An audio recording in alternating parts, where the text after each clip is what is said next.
Here at Paddy Power, we're the home of the Money Back Special, with some incredible offers every single week. Check out the website or app today. Terms and conditions apply. 18 plus, begambleaware.org.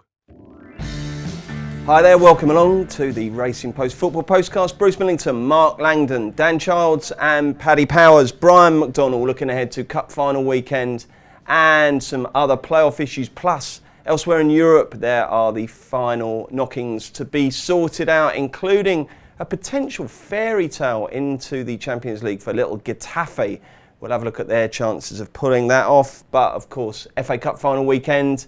That's the big one, and it's Manchester City versus Watford. Watford in their first cup final since 1984. I remember it well. That was my first ever successful scorecast. Andy Gray and Everton to beat Watford 2-0. So, fond memories of that. We've got someone who really cares about this game. This wouldn't necessarily be the most enthralling cup final of all time, but, lads, in life there is one golden rule. You have to watch the cup final. It doesn't matter how much it doesn't compare to what it was like before. But Childsy is, as well as mainly being a Tottenham fan, very much a Watford fan. So the Childs family descending. We'll get him and Mark's views on what will happen before Brian tells us the match betting on the 2019 Cup Final. Manchester City are 1-6, the draw 11-2, and Watford are 13-1. And what have you done with that, Brian? Have you just fallen in line with everyone else, or are you taking an industry position there? I think that 1-6 on Manchester City we have is actually quite big. I think they've won 24 of their last 26 domestic league and cup games. So going off that stat, they should be closer to a 1-10 shot. So I think there actually is a bit of value in that City price. Mark, you're going to be lumping on at 1-6? No. I assume that Manchester City will win. I mean, if you have a look at sort of Watford's record against the big teams, they've been very competitive in them, but lost 11 of 12 in the Premier League. They did beat Tottenham and drew them in the EFL Cup, but I suspect that Man City will win, probably not in a flashy kind of way. I mean, they've stopped doing that, haven't they? Really? They have. I mean, the 4-1 against Brighton, was sort of the exception to the rule, really, and probably just perked up by the fact that Brighton scored first. But I don't think they're playing with the same sort of free-flowing nature as they were before. Maybe the fact that there was a bit of pressure on them to win the Premier League and the FA Cup, although a big deal because it could be the first ever domestic treble for an English team. How long? No, first ever in terms of the FA Cup, League Cup, and never been done. No, Liverpool won the. Liverpool did their own one, which was I think League Cup, European Cup. Oh right, yeah. No one's done the domestic treble. Not as far as I'm aware. Grief. Certainly not. It's not got spoken about. I think it hasn't because of the quad. Because the quad got ruined. Yeah. As far as maybe there was because the League Cup wasn't even going sort of before. Brilliant. Yeah. So it would be the first time. That's unprecedented domestic treble, but. I think it will be a bit of a grind. I think in terms of the shorter prices, one I like the look of is under 1.5 first half goals. It's 8-13 with Paddy Power. I know it seems a little bit short, but I mean, it's copped in 7 of Man City's last 9 games. It's copped in terms of Watford. They've played 13 matches against the Big Six this season. It's copped in 10 of those, including the games against City, and in 10 of the last 12 cup finals. So I think Watford, if you wanted maybe a bigger price, maybe draw half-time, City full-time could be one way. And then in terms of the specials, there's 2 I like the look of. It's in the man of the match market. Raheem Sterling at 4-1, Bernardo Silva at 7-1. Sterling, there's obviously a backdrop to this season for him outside of the football where he's been outstanding. He's born from around that way as well. I think, if he plays well, it would be a sort of fitting finale. And Bernardo Silva, as Pep Guardiola said, being City's best player, and he's 7-1, and I think he's sort of industry. It certainly puts him out there as a likely runner.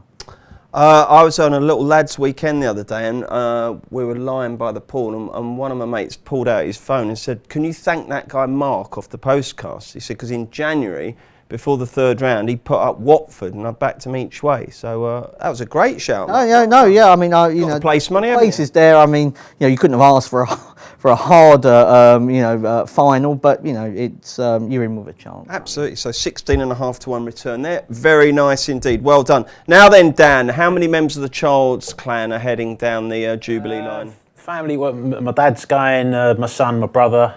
So yeah, 4 of us, but lots of friends as well. We've got about 10 seats together in the stadium. So yeah, it should be good fun. Yeah. What are you going to wear? Just a replica shirt? I've had a bit of I've had issues there. I went into the Watford shop trying to get a latecomer getting a shirt, and then they said they've run out. It's sold out. They've sold out, and they're not doing any more. So I'm going to have to borrow my brother's away shirt and wear a green shirt to the game, which is a bit sad. Oh my goodness! Yeah. Get one of them sort of jester hats. I've got one of them. They're doing special T-shirts, Watford Cup final T-shirts. Have you put your? Once they've lost the game, that's going to look a little bit sad on the way home. So, yeah. Have they released next year's kit yet? They have. Yeah, it's a bit like a Blackburn kind of number with like yellow and black halves, which is unusual. Oh, really? But, yeah. Wow. But, I was annoyed at first, but I was moaning about the last shirt with the stripes, and I kind of warmed to that in the end. So. Excellent. Well done. Well, anyway, Dan, this is your neutral, clinical, unbiased view. What's going to happen on Saturday? I've got a few angles. I think I agree with Mark that it might start off tight, and I think City they're worthy favourites. I'm not so sure that I disagree that 1 to 6 is a good price. I think it might be a little bit more competitive than that, and I think it might open up as the game goes on. I think the league games were like that, actually. It was tight early on, and then when Watford had to come out, when they fell behind, the games opened up and there were lots of chances, and Watford scored in both of them as well. Let's just recap what happened there, because Man City were cruising to a 2-0 win, and then there was a late goal in one of them, and then they went 3-0 up, and it was 3-1 in the other. But in both games, City had 71% of possession. Yeah, but in both games, when the game opened up, Watford did look dangerous as well. Got their late goal, and it was a kind of end-to-end towards the end of the games, and I think it could be similar here, and that's why I'm going to go for the angle of Man City to win and both teams to score, which really does juice the price up 9 to 5. As I say, it's copped in both the league games this season. Watford have scored in 10 of their last 12 games as well. They've been playing some quite attacking football recently. The exceptions to that was the 3-0 at Chelsea when they had 16 shots at Stamford Bridge, created a lot there. And the 1-0 loss at home to Arsenal, where they created a lot despite playing 80 minutes with 10 men. So, they have got good attacking players in the side. Another angle I would look at there, along those lines, is Gerard Deulofeu. He's 14 to 1 to score the first goal. I think that's each way value. And when you compare that, Fernandinho is the same price at 14 to 1. He's got 1 goal in 42 appearances this season. David Silva this year has not scored in 27 appearances. He's 17 to 2. So I'm just looking at a value angle there. He's also got 9 goals in the last 13 games. In great form, Deulofeu, and he's kind of a big match play. You think of the Wolves game when he got in 2 stunning goals as well. He's had a good season, hasn't he? He has, and it's towards the second half of the season when he's got his fitness right. He's lasting games now. He was fading out of games earlier in the season, but playing 90 minutes now looks sharp. I thought you were going to put him up for man of the match, but of course you will remember that time. Was it 2003? 16 years ago. Dan Childs just joined the Racing Post football desk, okay? And he got we gave him the FA Cup final specials preview to write, and he tipped Cristiano Ronaldo to be man of the match when Man United beat Millwall. It was the most ridiculous performance ever. Ronaldo was unbelievable. He had Millwall on toast throughout the game. He was the outstanding player by miles. And everyone was like, well done, Dan, fantastic tip, absolutely brilliant. But Sven-Göran Eriksson was choosing, if you remember, the man of the match. And they told him he had to choose someone who could speak good English so he could do the interviews afterwards. He went for Ronaldo and they went, no, his English isn't good enough. So someone like, I don't know, Fletcher or someone. Van Nistelrooy. Anyway, it was so unlucky. But anyway, so Mark, go on. There's one other little angle as well. Just along the lines of, Mark was mentioning about a lot of their games have been tight recently, Man City. 8 of their last 16 games, they've won by 1 goal. I'll just throw out there that Man City to win by 1 goal is 11 to 4. That may be possibly of interest. Okay, so far our bet basket from Mark is 8 to 13 under 1.5 first half goals. Sterling at 4 to 1 and Bernardo Silva at 7 to 1 for man of the match. Dan is going for a 9 to 5 shot, which is City to win and both teams to score. Deulofeu 14 to 1 each way for first scorer, and City at what price to win by 1 goal? 11 to 4 to win by 1 goal. 11 to 4. Okay, Brian, what else can you add to the bet pile? Well, I'm not sure. I hope it is going to be a competitive game, but if Watford play anything like they have their last 4 or 5 league games, I don't think they're going to have any trouble I don't think City will have any trouble in dispatching them. Mark touched on Watford's form against the Big Six this season: 1 win, 11 defeats. So I can't see them putting it up to City. I think Manchester City will be in control for most of the game. I don't think there's going to be as many goals in it as Dan and Mark touched on. City, I think they might score early on. They might go 1-0 up, 2-0 up. I don't think they're going to push on for 3 or 4 like they did against Brighton in the semi-final. They went 1-0 up early and they just saw the game out. So I'm going to go with Manchester City to win and under 3.5 goals, which would be my bet at even money. I don't think there's going to be as many goals as the lads suggest. Okay. We better do cup final. They played for both clubs. I gave this a little thought last night and then stopped because I could not think of a single one. No, I can't. None of them. City players. It's the hardest they played for both clubs ever. Yeah, I mean, they've not really sort of been at the same sort of level, have they? Like, it's not a well-trodden path, is it? Coton's been involved at City and played for Watford, but I don't think he played for City, did he? That's. No, it's not they were involved. No. Okay, we never know. We might pick another one up. We haven't got any bookings lines yet, Brian. It's Arbiter Friend, I believe, has been given the whistle. I wouldn't say he particularly deserves it in what he's done this season, but would you expect it to be a card-happy match, Lango? No, not really. I mean, Watford, I suppose we'll have to use their physicality, to some extent, but I think referees do tend to officiate cup finals differently, and the Arbiter Friend will probably give it every chance to pass off peacefully. But I mean, the Decore, Capu in midfield are going to have to get up close and personal to City. I mean, there's no doubt about that. Holebas has been, I mean, in terms of first card, I mean, Holebas is a walking card and would probably, be the one that you should home in on. I mean, he's probably slightly fortunate that he's been, allowed to play. I mean, I'm glad that he has, because I didn't think it was enough to be ruled out the cup final, that red card last week, but I didn't expect it to be rescinded. So, no, but Holebas would be your one if anybody is. Okay, let's shine our torches on the League One playoff picture next.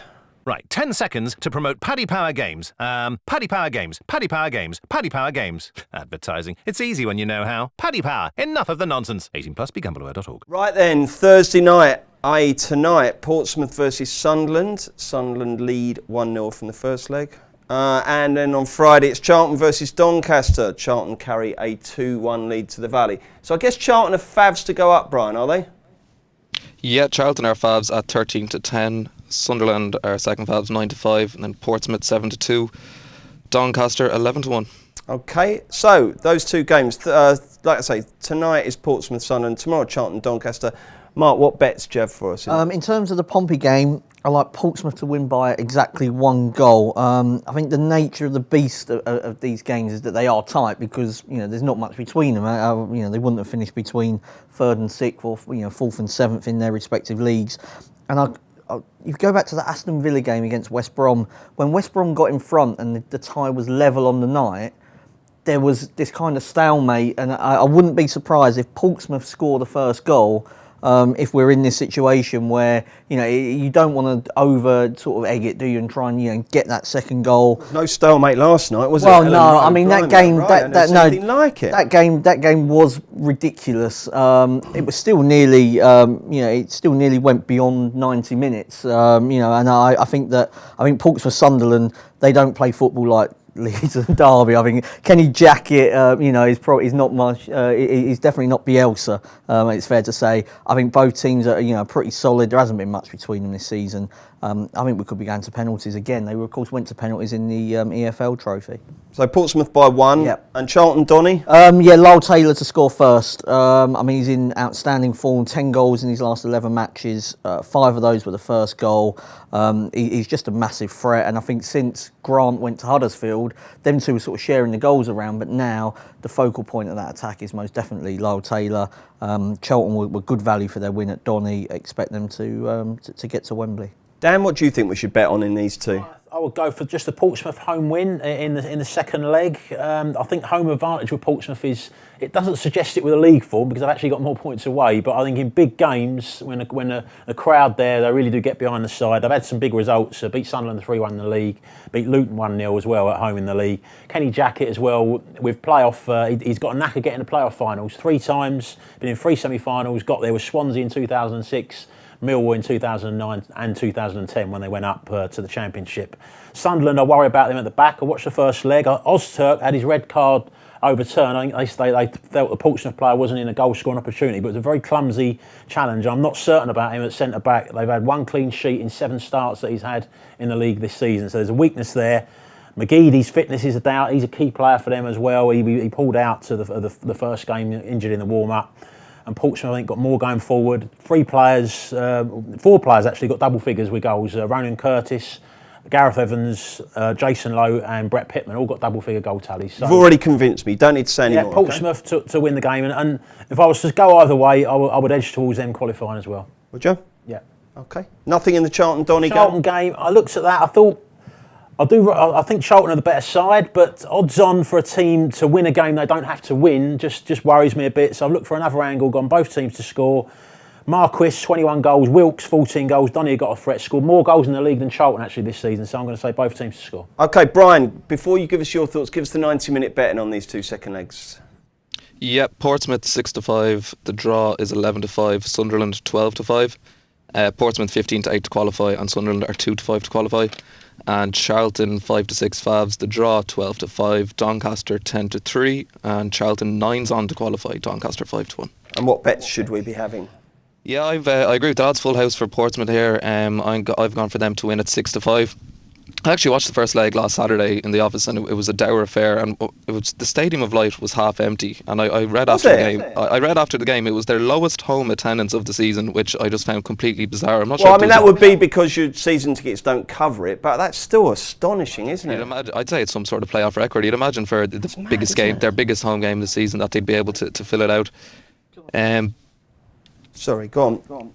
Yeah, the way the playoffs are going, it is hard to predict with any sort of confidence of which way it is going to go. But I do have Portsmouth to win, and I also agree with Mark. I do have either team to win on penalties. I think it could go the whole way. I have either team to win on penalties at 5-1.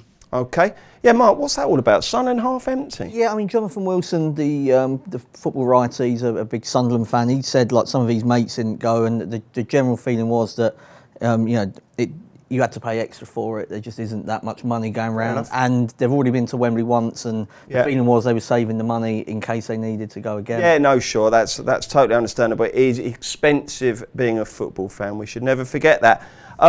Before we move on to Europe, Brian, just give us the latest betting to be elevated from League Two and indeed the Championship.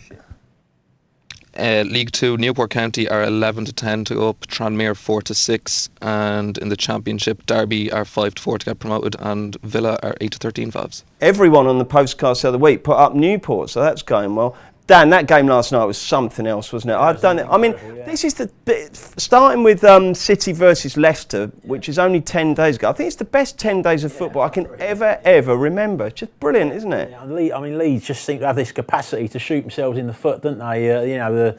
The red card for Berardi was just such a crazy decision when they were back in the game. The keeper charging off his line as well that led to Derby's first goal. Absolutely amazing. It really was. It was absolutely brilliant. We're going to look at these games next week, so we won't worry too much about that. And it's good, isn't it? We've got a proper 3-day playoff again next weekend. So League Two on Saturday. The strongest game at the end of it. Yeah, exactly. Bank holiday Monday. Derby versus Villa.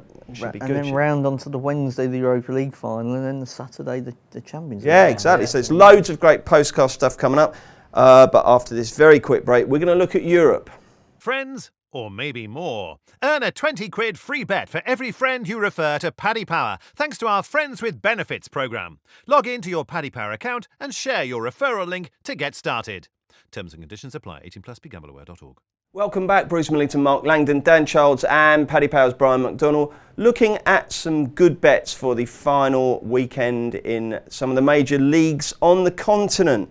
And I'm really interested in a situation in Spain, Brian, where Getafe, they've been absolutely heroic this season, going for a top 4, which really is some story there, because they're a tiny little ground, holds about 8,000 or 10,000. It's somewhere in suburban Madrid. They sold their keeper to Palace last summer, but that didn't deter them, and they've got a squeak, haven't they? What's the latest betting from Paddy Power on to claim that final Champions League berth?